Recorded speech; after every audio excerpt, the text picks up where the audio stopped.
विभाग में भर्ती को लेकर बहुत ही अच्छी वैकेंसी निकल कर आ चुकी है, जो कि बिना दौर वाली सरकारी नौकरी है, जो कि इसका ऑनलाइन आवेदन भी शुरू कर दिया गया है। दोस्तों इसका पद का नाम रहने वाला है वन क्षेत्र अधिकारी रहने वाला है, जो कि सैलरी आपका 34,000 से स्टार्ट है, जो कि महिला पुरुष दोनों के लिए आवेदन कर सकते हैं। दोस्तों वीडियो से बने हैं, वीडियो अच्छा लगे तो लाइक शेयर सब्सक्राइब जरूर कीजिएगा, अपने दोस्तों के पास शेयर अवश्य कीजिएगा। दोस्तों चलिए सबसे पहले हम लोग नोटिफिकेशन जानते हैं। नोटिफिकेशन में क्या क्वालिफिकेशन रखी गई है, कौन व्यक्ति अप्लाई कर पाएंगे, कब कब से स्टार्ट है, कब इसका अंतिम डेट है, सभी जानकारी दोस्तों हम लोग इस वीडियो में कवर करेंगे। चलिए दोस्तों इनके ऑफिशियल नोटिफिकेशन पे चलाए हुए हैं, जो कि क्या बताया गया उसका हम जानते हैं। दोस्तों जो कि बिहार पुलिस और सेवा आयोग के द्वारा जारी किया गया है, ठीक है, जो कि इस वेबसाइट पे जाकर आप लोग देख सकते हैं, ठीक है, नोटिस को देख सकते हैं, यहाँ अप्लाई कर सकते हैं, ठीक है।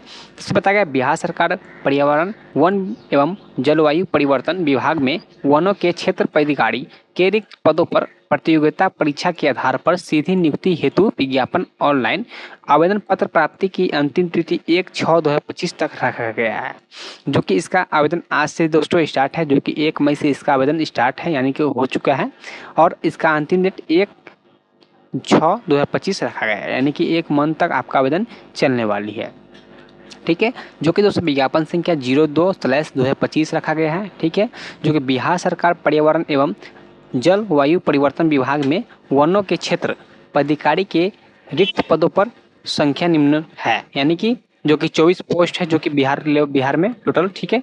जो कि पद का दोस्तों नाम रखा गया है वनों के क्षेत्र पदाधिकारी, ठीक है, पदाधिकारी पोस्ट है, जो कि पे लेवल 6 के तहत 34,400 से स्टार्ट है, जो कि 1,12,400 तक रहने वाली है वेतन, ठीक है, जो कि 24 पोस्ट है, यानी कि 24 पोस्ट रहने वाले हैं टोटल, ठीक है, जो कि बिहार में।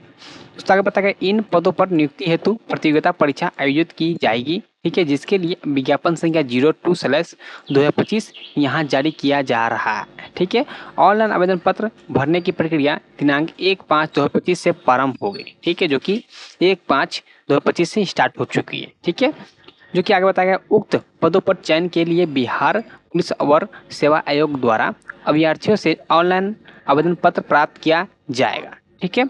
एक अभ्यर्थी द्वारा एक ही मात्र आवेदन पत्र भरा जाएगा, यानी कि दोस्तों आप सोच रहे हैं कि 2 आवेदन पत्र भर देंगे तो आपका नहीं होने वाला, यानी कि सिर्फ एक ही आवेदन आपका मान्य होगा, जो कि साफ साफ इसमें बता दिया गया है, ठीक है। नीचे आएंगे दोस्तों बताया गया आवेदन पत्र के लिए पात्रता, ठीक है, क्वालिफिकेशन रखा गया, ठीक है, भारतीय नागरिक होना चाहिए, भारत का निवासी होना चाहिए, ठीक है, पुरुष एवं महिला एवं थर्ड जेंडर आवेदन भी कर सकते हैं, ठीक है। जो कि नोट में कुछ बताया गया है दोस्तों, थर्ड जेंडर अभ्यर्थी के लिए सामाजिक न्याय एवं अधिकारिता मंत्रालय भारत सरकार के गजट संख्या 483 दिनांक 25/9/2020 द्वारा उभय लिंग व्यक्ति अधिकारी को संरक्षण अधिनियम 2020 की कंडिका 5 में निहित प्रावधान की आलोक में धारा 6 के अंतर्गत जिला मजिस्ट्रेट नियम 4 में निर्धारित पद्धति के अनुसार कार्रवाई करते हुए प्रपत्र 3 में पहचान पत्र जारी करेगा, ठीक है, जिसमें ऐसे व्यक्ति का लिंग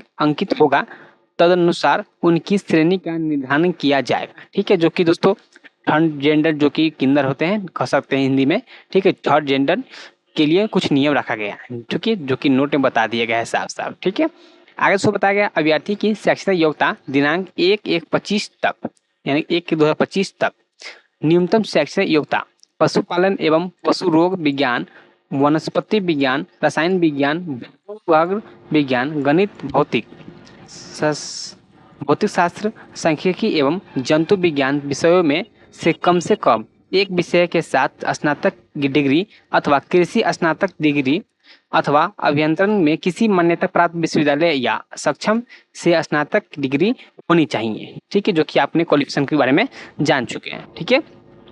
अब दोस्तों बात करें उम्र सीमा के बारे में बात करेंगे, ठीक है, एज लिमिट, ठीक है, जो कि दोस्तों इसमें बताया उम्र सीमा की गणना 1/1/2025 के अनुसार पर की जाएगी, ठीक है, परंतु ऐसे अभ्यर्थी जो दिनांक 1/8/2021 के सरकार के निर्धारित अधिकतम उम्र सीमा धारित करते हो वे भी सब उम्र सीमा के आधार पर इस आवेदन पत्र को भर सकेंगे, ठीक है, यानी कि 1/8/2021 के सरकार के द्वारा जो कि नियम है उनके द्वारा भी भर सकते हैं, ठीक है।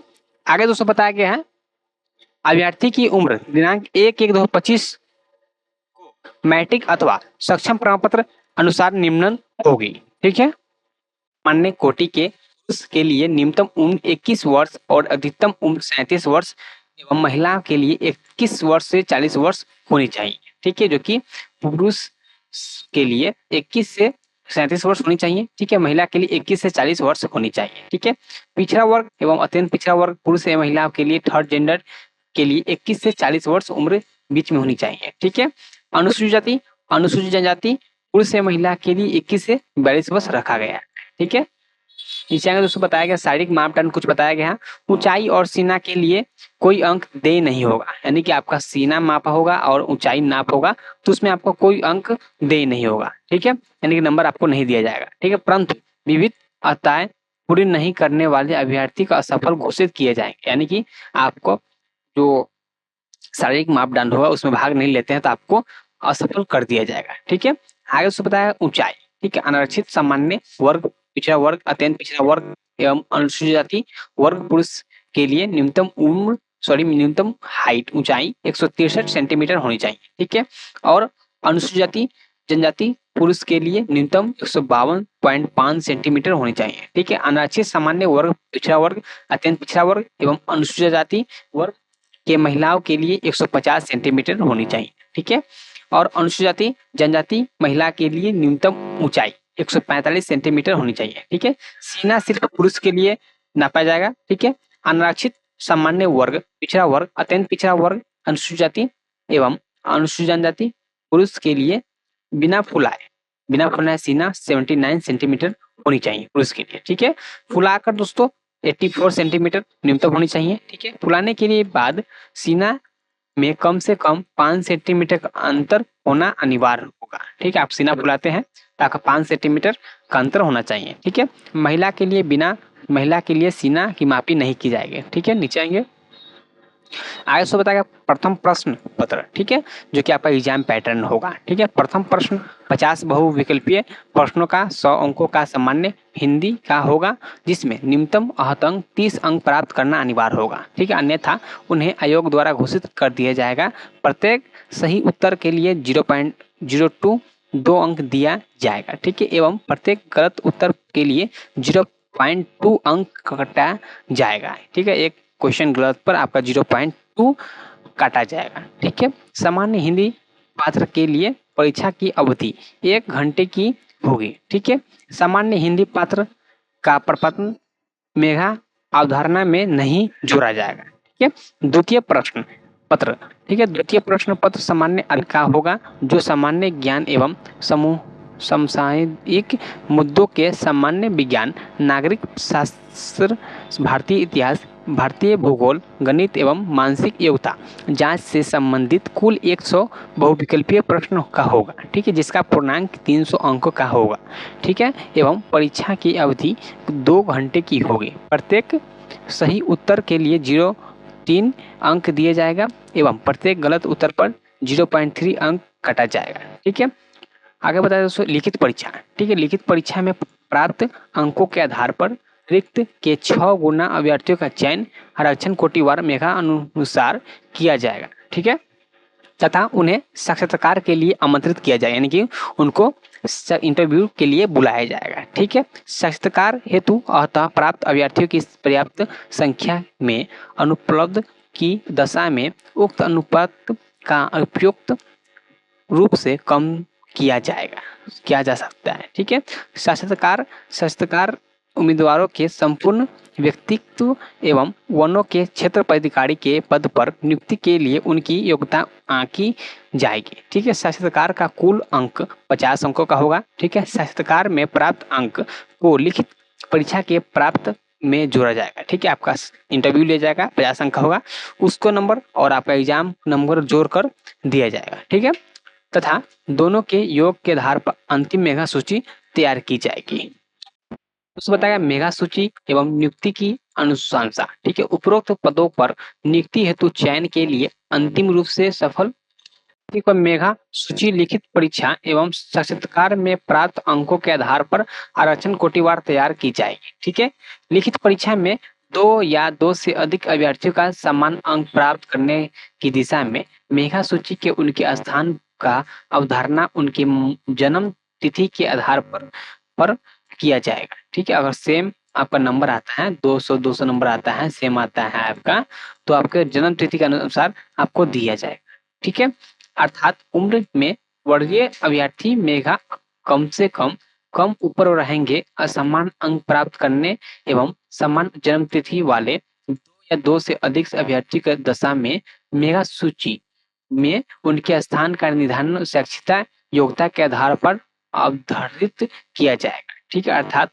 तुलनात्मक दृष्टिकोण से अधिक शैक्षिकता योग्यता अभ्यर्थियों को मेगा क्रम में ऊपर रहेगा, जिसका क्वालिफिकेशन हाई रहेगा उनको ऊपर रखा जाएगा। ठीक है, आगे दोस्तों बताया गया है उपरोक्त के बावजूद शैक्षिकता योग्यता समान होने वाली दिशा में अभ्यर्थी की वरीयता उनके 10वीं बोर्ड के प्रमाण पत्र नाम के अंग्रेजी वर्णमाला के क्रम के अनुसार अवधारित की जाएगी। ठीक है, तो बताइए रिक्त भारत सरकार सामान्य प्रशासन विभाग का रैंक 23 नियुक्ति 01 माइनस 224/2024 1016 दिनांक 17/1/25 द्वारा प्राप्त अधिसूचना के अनुसार वनों के क्षेत्र पदाधिकारी की संख्या 24 रिक्तियों का विवरण निम्न है। ठीक है, जो कि अनारक्षित के लिए 2 पोस्ट रखा गया है, अनुसूचित जनजाति के लिए 10 पोस्ट रखा गया है, अनुसूचित जनजाति के लिए 1 पोस्ट रखा गया है, अत्यंत पिछड़ा वर्ग के लिए 3 पोस्ट रखा गया है, पिछड़ा वर्ग के लिए 7 पोस्ट रखा गया है, पिछड़ा वर्ग महिला के लिए 0 रखा गया है, 0 रखा गया है, आर्थिक रूप से कमजोर वर्ग के लिए 1 पोस्ट रखा गया है। दोस्तों टोटल पोस्ट आपका 24 रहने वाला है। ठीक है, 24 आपका पोस्ट रहने वाला है वन विभाग में। ठीक है, तो इसमें कुछ गाइडलाइन दिया गया है, कुछ जो कि आपका आवेदन शुल्क रहने वाला है, जो कि बिहार राज्य के मूल निवासी अत्यंत पिछड़ा वर्ग एवं पिछड़ा वर्ग आर्थिक रूप से कमजोर वर्ग अनारक्षित वर्ग पुरुष के लिए 700 का पेमेंट करना होगा। ठीक है, जो अनुसूचित जाति के कास्ट से आते हैं महिला या पुरुष होंगे उनको 400 का पेमेंट करना होगा, जो कि बता दिया गया साफ साफ। ठीक है, बिहार राज्य के मूल निवासी हो, अनुसूचित जाति हो, अनुसूचित जनजाति हो, पुरुष या महिला के लिए 400 का पेमेंट करना होगा। ठीक है, जो कि नेट बैंकिंग आप यूपीआई से कर सकते हैं। ठीक है, नीचे आएंगे। अब चलिए दोस्तों बात करते हैं कौन सी वेबसाइट से आपका अप्लाई होगा, आवेदन होगा। आ गए हैं जो कि applyvpsc.com है। ठीक है दोस्तों, इनके वेबसाइट पर आने के लिए इनका लिंक डिस्क्रिप्शन में डाल देंगे, जहां पर क्लिक करके आप लोग डायरेक्ट आ सकते हैं। दोस्तों आने के बाद सबसे पहले आपको फर्स्ट स्टेप में रजिस्ट्रेशन एंड पेमेंट होता है, सेकंड में आपका फिल एप्लीकेशन होता है, थर्ड में आपका एप्लीकेशन स्टेटस होता है। ठीक है, नहीं फाइनेंस सबमिट होता है। ठीक है, सबसे पहले आपको रजिस्ट्रेशन करना होगा, तो उसके बाद आपको पेमेंट करने के बाद दोस्तों आपको आईडी पासवर्ड मिल जाएगा, जो कि आपको आगे प्रोसेस भरना होगा फिल एप्लीकेशन फॉर्म में। ठीक है, उसके बाद आपको सबमिट करना होगा। चलिए जैसे मान लेते हैं फर्स्ट में आपका स्टेप रजिस्ट्रेशन मेक पेमेंट पर क्लिक करते हैं। ठीक है, थोड़ा वेट करते हैं, नीचे आएंगे। कुछ गाइडलाइन दिया गया है, जो कि कौन से कास्ट के लिए कितना उम्र रखा गया है, कौन से पेमेंट के लिए कितना रखा गया, सभी जानकारी इसमें दिया गया है, कुछ गाइडलाइन बताया गया है। ठीक है, इस पर टिक आउट कर देंगे, उसके बाद प्रोसीड टू रजिस्ट्रेशन पेमेंट पर क्लिक करेंगे। ठीक है, सबसे पहले दोस्तों आप डायरेक्ट रिक्वायरमेंट पर क्लिक करके आप लोग आगे बढ़ेंगे। ठीक है, उसका दोस्तों अपना नाम डालेंगे, फुल नेम डालेंगे, जैसे मिडिल नेम है तो मिडिल नेम डालेंगे, नहीं तो छोड़ सकते हैं। ठीक है, उसका लास्ट नेम डालेंगे। ठीक है, इसको पूछा गया है नेशनलिटी। ठीक है, आप इंडियन है तो इंडियन डालेंगे, हम मोबाइल नंबर डालेंगे अपना। ठीक है, यहाँ दोस्तों अपना ईमेल डालेंगे। ठीक है, यहाँ दोस्तों पूछा गया है आप बिहार के निवासी हैं तो यस करेंगे, नहीं तो आप अदर स्टेट से है आपको जनरल में कैटेगरी में आ जाएंगे। ठीक है, अगर बिहार के निवासी है यस तो यस करेंगे। ठीक है, आगे पूछा गया कैटेगरी कौन से, ओबीसी बीसी जो भी है आपको चयन करना है। ठीक है, यहाँ दोस्तों मेल है फीमेल है जो भी है आपको चयन करना है। यहाँ दोस्तों आपको डेट ऑफ बर्थ डालना है। डेट ऑफ बर्थ डालने के बाद आपको प्रोसीड पर क्लिक करना है, उसके बाद पेमेंट करना होगा। पेमेंट दोस्तों करने के बाद आपका रजिस्ट्रेशन सक्सेसफुल हो जाता है, जो कि आपका आगे प्रोसेस बढ़ते हैं। दोस्तों आप सिर्फ क्वालिफिकेशन बारे में बताया है कि कैसे क्या इसमें प्रक्रिया है। दोस्तों मेरे पास किसी व्यक्ति का था नहीं, आप लोग कमेंट कीजिएगा, अप्लाई करके बताइए तो हम अलग से एक वीडियो बनाते हैं। दोस्तों ये जानकारी थी, अच्छी लगे तो लाइक शेयर सब्सक्राइब कीजिएगा, अपने दोस्तों के पास शेयर कीजिएगा। दोस्तों वीडियो देखने के लिए बहुत बहुत धन्यवाद। जय हिंद, जय भारत।